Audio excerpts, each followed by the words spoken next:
যেহেতু এই জিনিসটা আমিও চাচ্ছি, কারণ যারা এগুলোতে ইনভলভ, এটাও আমার মতে এই ধরনের খেলাতে ওদেরকে না নেওয়াটাই ভালো।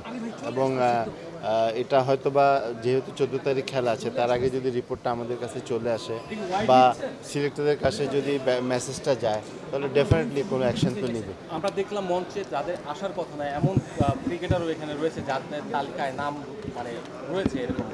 না, এখন তো মনে করেন আপনি তো রিপোর্ট যেহেতু পান নাই, মানে আমরা পাইনি, এখন তো বলা ডিফিকাল্ট কে আছে কে না। বাট যখন এটা ক্লিয়ার হবে তখন তো অ্যাকশনে যাওয়া উচিত। আকরাম ভাই, আপনি তো দীর্ঘদিন বাংলাদেশ ক্রিকেটের সাথে ছিলেন, আপনার নামের সাথে বাংলাদেশ ক্রিকেট আসলে জড়িত।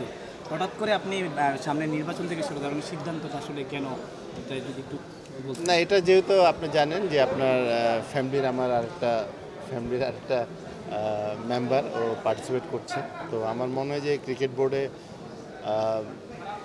মানে দুইটা ফ্যামিলি থেকে দুইটা লোক থাকাটা এটা আমার কাছে পছন্দ না। এবং আমি যেহেতু ও তো আমার ছোট, আমার ছেলের মতো, ও আমার কোলে, ওকে আমি নিয়েছি, তো এই জন্য আমি এটা এখানে সরে আসছি আর কি, যে এটা ডাজেন্ট লুক গুড যে আপনার দুইজন থাকা প্লাস একজন চিফ থাকবে, বয়সেরও তো একটা ব্যাপার আছে।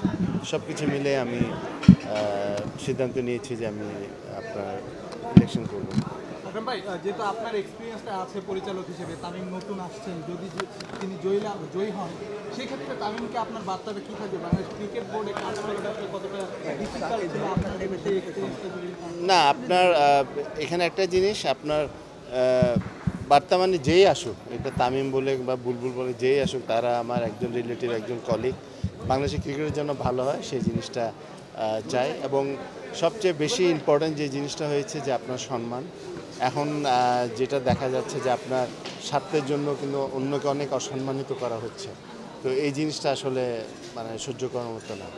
কারণ আমাদের ব্যাকগ্রাউন্ড হলো ক্রিকেট ছাড়া আমি ব্যবসায়িক দিক দিয়েও এখানে আসি নাই, বা কোনো পলিটিক্স হিসাবেও কিন্তু আমি আসিনি। সো আমাদের ক্রিকেট নিয়ে যদি কোনো ধরনের ইনসাল্টিং হয়, সেটা সহ্য করার মতো না।